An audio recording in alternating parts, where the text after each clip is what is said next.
Hello and welcome to my channel. My name's Karen with Fairy Garden Bath, and in today's video we're going to be making what I call fairy dust. And what it is basically just a bath bomb that's not formed into any kind of mold. So to start off, we need basically the same ingredients as making a bath bomb. So baking soda,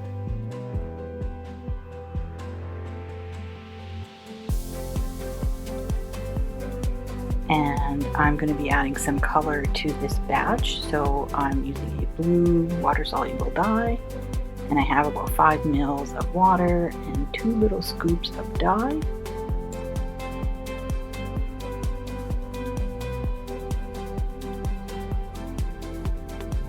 Just going to give that a good stir, and then that will go into the baking soda, and we're going to mix that up before adding anything else.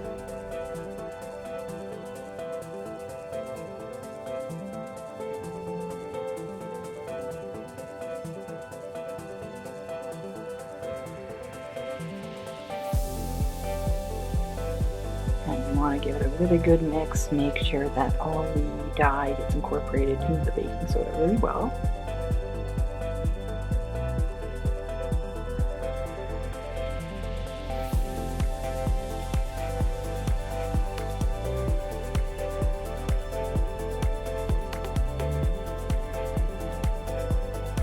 Alright, and then next up we have our Arrowroot Powder.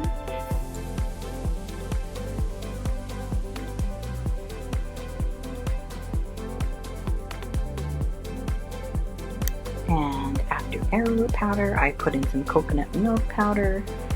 This is to help make the water nice and soft, and it adds some bubbles to the water as well. And then for extra bubbles, I put in some SLSA. And you want to be careful with the SLSA because it does get airborne very easily and can irritate your nose and your throat, make you cough and sneeze. And then we're putting in cream of tartar here as well to help make the bath bombs nice hard. And then finally, the only difference I do here with my bath bombs to the fairy dust is I put in Epsom Salt to the fairy dust. And we're going to give that a good mix.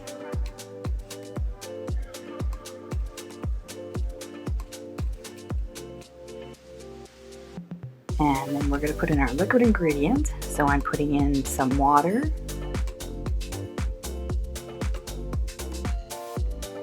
and I also put in Polysorbate 80.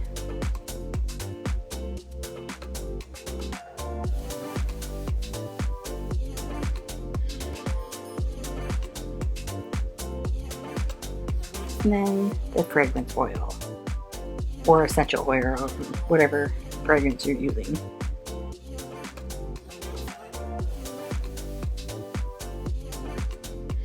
Give that another good mix, get it all incorporated. And then now finally we're going to put in the citric acid.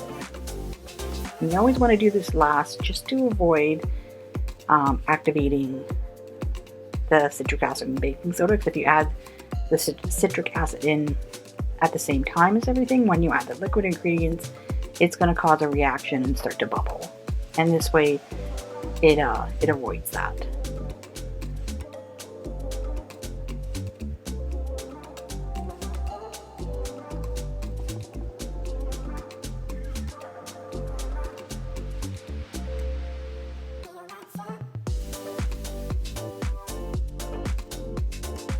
There we go. And now we are simply just going to pour it onto a cookie sheet to dry and just spread it out really good. I'm just making sure there's no bits that didn't get mixed.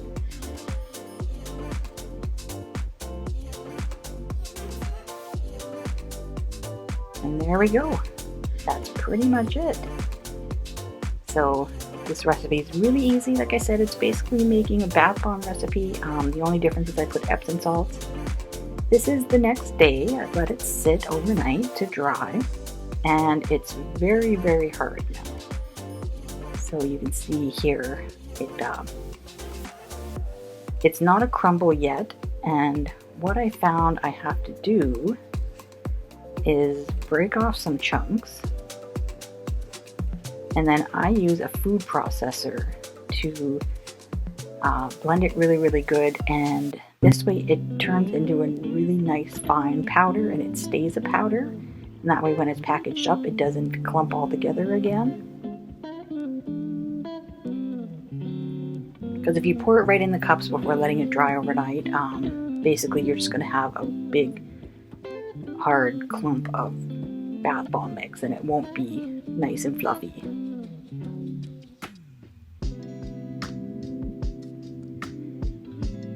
So once I get the lid on, there we go. We're going to give that a whirl in the food processor.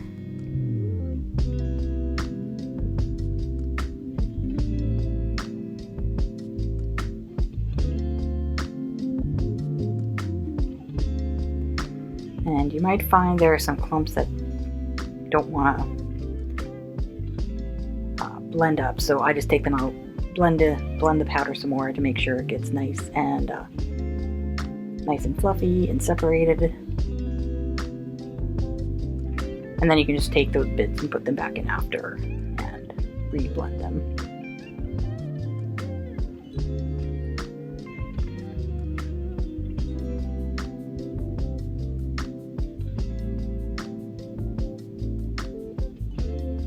And there we go. We have our fairy dust. As you can see, it's in a powder form now. It's nice and light and fluffy.